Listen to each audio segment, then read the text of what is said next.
Hello everyone, कैसे हैं आप लोग? होप तो सभी अच्छे होंगे। चलिए, तो आज का जो वीडियो है वो उन बच्चों के लिए स्पेशली है जिन्होंने 10th का एग्ज़ाम दिया है और जिनका रिजल्ट आ चुका है। कुछ बच्चों का रिजल्ट आ चुका है और कुछ बच्चों का रिजल्ट अभी आना बाकी है, लेकिन सभी इसी कन्फ्यूजन में है कि सर 10th के रिजल्ट के बाद हम कौन सा सब्जेक्ट चूज करें, कौन सा स्ट्रीम चूज करें। बहुत बच्चों लोग का कॉल आता है, पेरेंट्स भी कॉल करते हैं कि सर 10th के बाद क्या करना चाहिए, नहीं करना चाहिए। तो आज हम इसी कन्फ्यूजन को दूर करने के लिए आपके सामने आए हैं। तो देखिए ध्यान से, 10th का जो रिजल्ट आया आपका, इसमें कुछ बच्चों के मार्क्स बहुत अच्छा आए होंगे, बहुत ज़्यादा अच्छा आया होगा, कुछ का थोड़ा कम आया होगा, कुछ का बहुत कम आया होगा। ठीक है, तो इन सारी चीज़ों को लेकर के आप पैनिक ना हो, टेंशन में ना आए, क्योंकि एक रिजल्ट, एक एग्ज़ाम आपके कैलिबर को, आप में कितना टैलेंट है वो जज नहीं कर सकता है। कम मार्क्स आने के बहुत सारे रीज़न हो सकते हैं, तो आप पैनिक ना हो। ठीक है, तो बेसिकली आज हम लोग बात करने वाले हैं कि 10th के बाद कौन सा सब्जेक्ट ऑप्ट करें, कौन सा सब्जेक्ट चूज करें। जैसा कि आम धारणा ये है, बच्चे सोचते ये हैं, ये पेरेंट्स सोचते ये हैं कि जिनका अच्छा मार्क्स आया है वो साइंस लेंगे, जिनका थोड़ा कम मार्क्स आया है वो कॉमर्स लेंगे, और जिनका कम मार्क्स आया है वो आर्ट्स लेंगे। तो पहली बात तो मैं ये बता देता हूँ, ये सोचना सरासर गलत है। पहली बात ये, हर एक पॉइंट को मैं डील करूँगा, आप अच्छे से ध्यान से सुने, आपके हर एक कन्फ्यूजन को मैं दूर करूँगा। दूसरी बात क्या है, आप स्ट्रीम का चुनाव कैसे करते हैं, स्ट्रीम का सिलेक्शन कैसे करते हैं। ठीक है, किसी ने कुछ कह दिया कि साइंस ले लो तो आप साइंस ले लेते हो, किसी ने कह दिया कॉमर्स ले लो, कॉमर्स ले लेते हो, किसी ने कहा आर्ट्स ले लो तो आर्ट्स ले लेते हो। तो किसी के कहने पे आप कुछ भी कर लेते हैं, ये गलत होता है। कभी कभी तो ऐसा होता है कि मेरे पापा के मौसी के बेटा के दीदी के फुआ के बेटा जो है साइंस लिया था, तो हम भी साइंस ले लेते हैं। तो ये दिखावे वाला जो सिस्टम, इसको आप बंद करें। किसी का जो वो कर रहा है हम भी वही करें, ये सही नहीं है। सब्जेक्ट का सिलेक्शन जो है हमेशा अपने एरिया ऑफ इंटरेस्ट के अकॉर्डिंग कीजिए, जिसमें आपका इंटरेस्ट है, जो पढ़ने में आपको अच्छा लगता है। जैसे कि बाय द वे आपने साइंस ले लिया और साइंस समझ नहीं आता, आपको पढ़ने का मन नहीं करता है, आपको बोरिंग लगता है, तो क्या उसमें आप स्कोर कर पाएंगे? आर्ट्स ले लिया आपने और आर्ट्स समझ ही नहीं आता है, इतिहास, भूगोल, नागरिक, history, civic, geography, Akbar, Babur, Mughal, क्या क्या था नहीं था करके, तो ये समझ नहीं आता है, और आपने किसी कहने पर आर्ट्स ले लिया, तो क्या आप अच्छा स्कोर कर पाएंगे? आपको पढ़ने मन नहीं लगेगा, तो आगे का 2 साल आपका बर्बाद हो जाएगा। तो सब्जेक्ट का सिलेक्शन जो है आप अपने एरिया ऑफ इंटरेस्ट के बिहाफ पे कीजिए तो ज़्यादा सही होगा।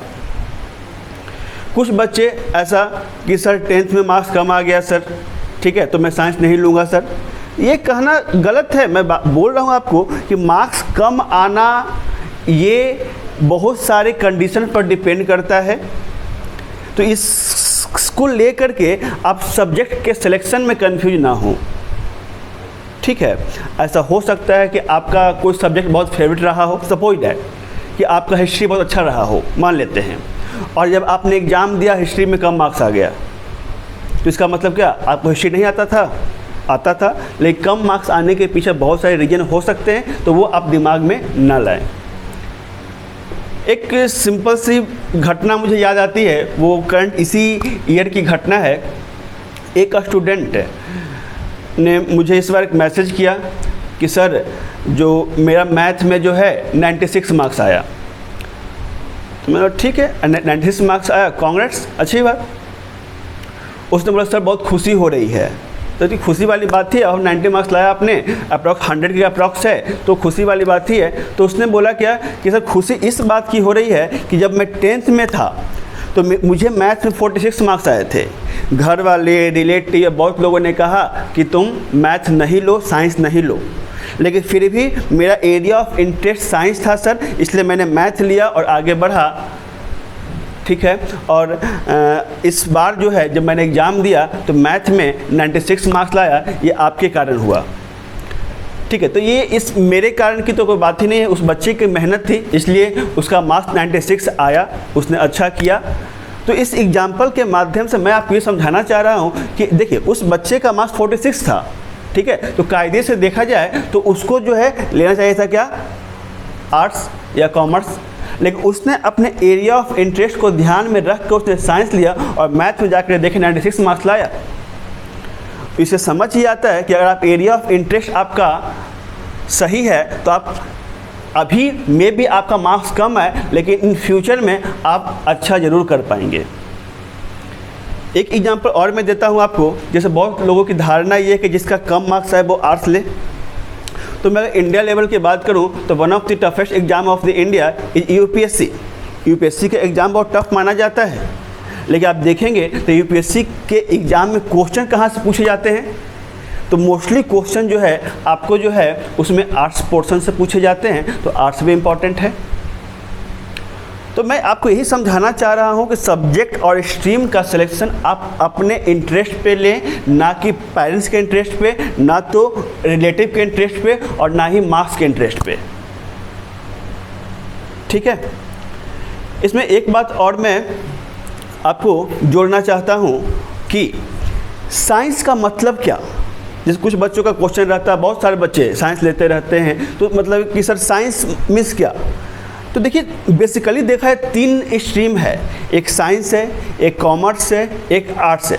हाँ ये बात मैं मानता हूँ कि साइंस जो है कॉमर्स और आर्ट्स से थोड़ा टफ है, ठीक है। साइंस में भी 2 पार्ट हो जाते हैं, एक पीसीएम एक पीसीबी हो जाता है। तो मैं इन सारी बातों को डिटेल में डिस्कस नहीं करूंगा ताकि वीडियो बहुत लंबा हो जाएगा। इसके बारे में मैं अलग से वीडियो बना दूंगा। आपको अगर इंटरेस्ट होगा आप कमेंट बॉक्स में आप लिखिएगा, मैं उसके बिहाफ पे अलग से सेपरेटली सबका वीडियो बना दूंगा, ठीक है।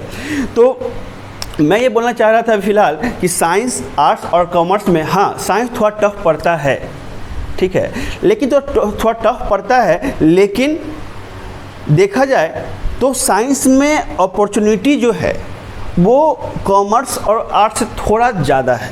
इस बात को तो मैं एग्री करता हूँ, इस बात को आप भी जानते होंगे, ठीक है।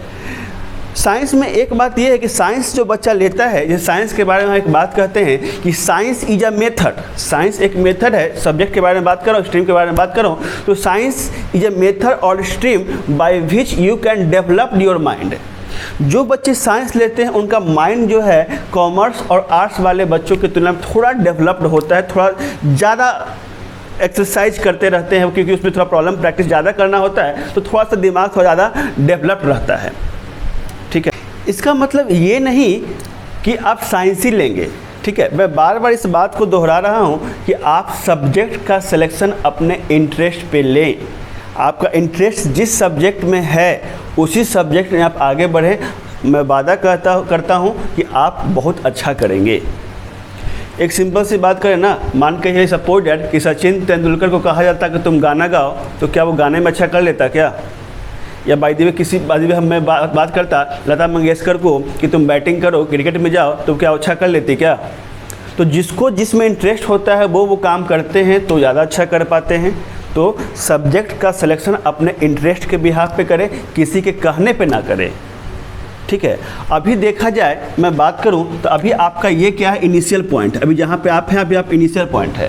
तो सबसे पहला काम अभी ये करना है, डिफरेंट सोर्सेस के माध्यम से सबसे पहले आप ये करें कि आपको जाना कहाँ है, लाइफ में बनना क्या है, क्या आप चाहते हैं, क्या करना चाहते हैं, ठीक है। तो ये आप सोचिए। तो जो आप सोचेंगे वो आपका ये फाइनल पॉइंट हो जाएगा। ये आपका इनिशियल पॉइंट है, मान के चलिए, ये आपका फाइनल पॉइंट है, जिसको आप गोल भी कह सकते हैं, गोल, ठीक है। अब यहाँ से लेकर के यहाँ तक जो जाना है, तो यहाँ से लेकर यहाँ तक जाने का बहुत सारा रास्ता है, ठीक है। आप ऐसे जा सकते हैं, ऐसे जा सकते हैं, ऐसे जा सकते हैं, ऐसे जा सकते हैं, बहुत सारा रास्ता है। लेकिन अगर आप सही डायरेक्शन को फॉलो करें, ठीक है, तो आप क्या है कि कम टाइम में आप अपने गोल को अचीव कर लेंगे। अगर बाय द वे आपको सही डायरेक्शन मिल गया कि हाँ भाई ये सही डायरेक्शन है, तो बहुत शॉर्टेस्ट पाथ आप ढूंढ लीजिए। जो शॉर्टेस्ट पाथ आपको मिला, ये शॉर्टेस्ट पाथ आपको कम ही टाइम में आपको अपने गोल तक पहुंचा देगा।